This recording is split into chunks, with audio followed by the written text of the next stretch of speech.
Good afternoon everyone, I am Soumya from Department of Psychology. I work there as assistant professor, and today we'll see about the sports psychology, and especially in that we'll see about the introduction to sports psychology.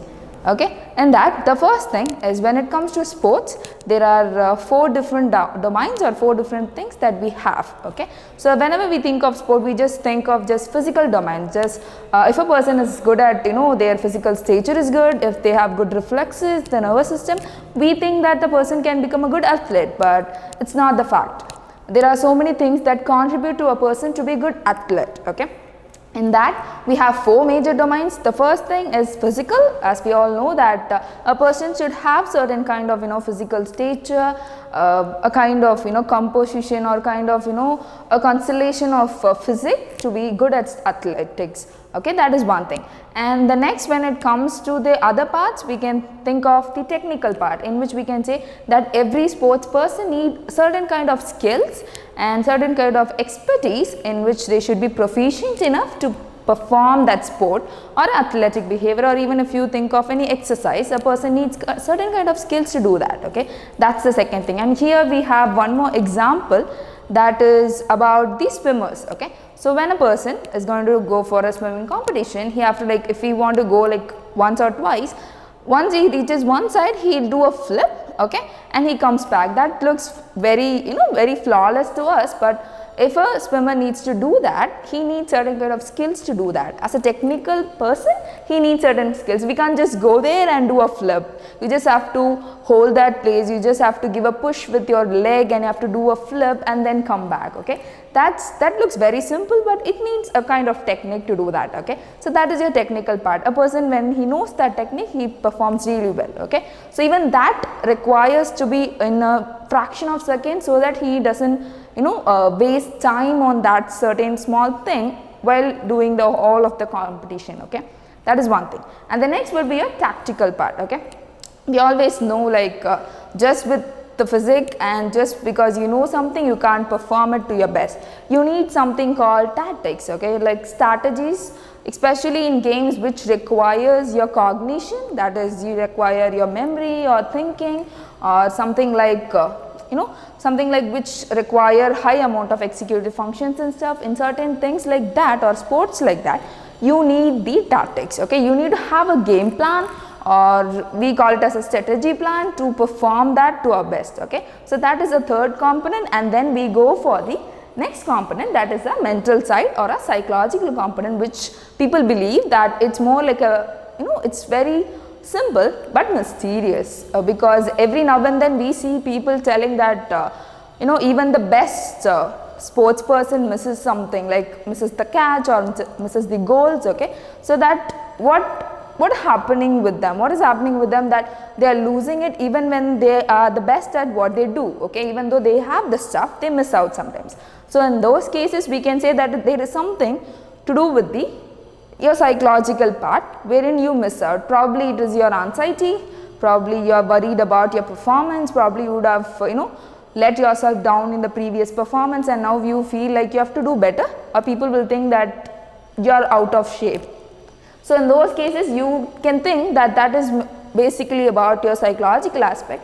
And I've already told you, like, these are the quadrant types. Okay, the picture, just a picturization, where you will have a physical part, technical, your tactical, and your psychological. Okay, so next is your introduction. As an introduction, you can say that sports psychology is more about applying the concept of psychology in terms of sports, or you can tell like how far your psychological part is affecting your sports or how you perform. Okay, so that's more sports psychology. But there is one more aspect, like a feather in the crown. There is one more thing, that it's not just about the professional athletes or the Olympic persons.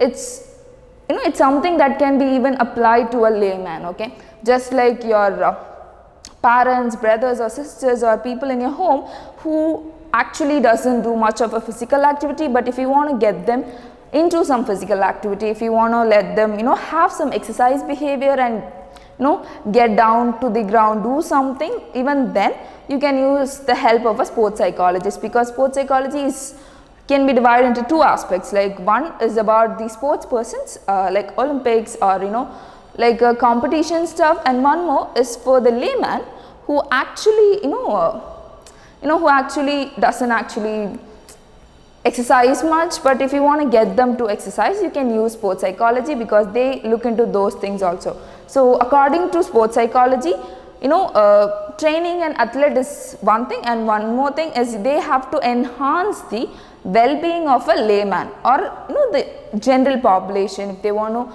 to improve their well-being, everyone knows that exercise or the physical activity is something that actually gets people move a bit, and they will feel better when they do something like that. So sports psychologists try to make sure that every person is having some kind of physical activity or exercise routine, so that they will feel much better and they will have good well-being. Okay, that is something that we do. Next is usually in sports psychology, okay, there are few aspects, or you can say there are components or important major areas which sports psychology focuses on. Like how I told you, like one side they look upon the athletes, one more side they look upon laymen. Same like that, we have certain components which is which completely covers everything in sports psychology. In that, first is your attentional focus. Like for example, okay, so if you are going to be in a match, okay, like for example consider it as a cricket match, okay, there is a batsman who is batting or there is a fielder in the field. So when he is going to bat or when he is going to do the fielding, there will be so many fans around them, so they'll keep on cheering them up. It can be good cheering or a bad one, anything it could be, but one thing is, no matter how much distractions you have, you should focus on the game. You shouldn't completely focus on that one, and you should not let what you're doing down right at the moment. So that is called your attentional focus. Even though there are so many distractions, you make sure that you tune out all other things and you only tune in your game. Okay, that is one thing, your attentional focus. Next is your visualization and goal setting. Okay, visualization is more about your imagery, how far you are going to visualize what you are going to do. Like many people, like even in movies you can see that there are many people who just visualize things. Okay, they just visualize playing the game, they just visualize winning a medal, they just visualize motivating themselves, or sometimes people visualize things, the skills. Okay, like we call it as a cognitive rehearsal. Okay, we just practice our game in our mind. Okay, we just do the rehearsal stuff so that it helps us when we are going on the ground. Okay, that is visualization. And next is your goal setting. Like how good your goal setting is, that good you will be motivated to do that. Okay, we always say that a person without a goal cannot achieve something, okay, in a large range, because when you have a goal, you will be more focused and you have something called drive. Okay, so you will be more driven towards that goal, so you can perform better. So same goes with sports also. As a sports person, you need to have a goal. It can be anything, like your short term goal that you have to win in the next match, or it can be a long term goal that you have to get into Olympics. Okay, that is very simple. Next is the motivation and team building. Okay, everyone needs a kind of motivation. It could be anything. The motivation could be either intrinsic, that is you could do something because you need to feel happy about yourself, you need to have a satisfaction, or one more side you can have like extrinsic motivation, in which you are doing something for money, status, power, or you have to climb up the social ladder, anything it could be. So either way you are driven towards that goal directed way, you are directed towards that sports. Or if you are doing, if you are going to play golf, okay, so if you are playing golf, you people know like golf is more like a business game. Like most people go into golf because they think it is very sophisticated, it's very cool to play golf, because there are many people who are especially the businessmen, the elites come there, so we usually think that way. So if a golfer is going there because he wants to feel good about the game, or he feels satisfied playing that, that is your intrinsic motivation. But if the same golfer is going there because he thinks that he may get good connections using it, that would be your extrinsic motivation, because he wants to get something materialistic from that whole interaction.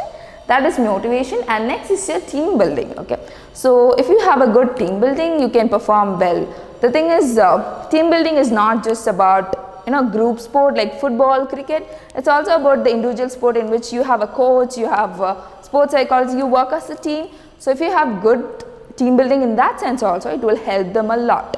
Okay, Next is your anxiety. Professional sports psychologists look into the anxiety part also, because they feel that every person, every sports person is having a kind of anxiety.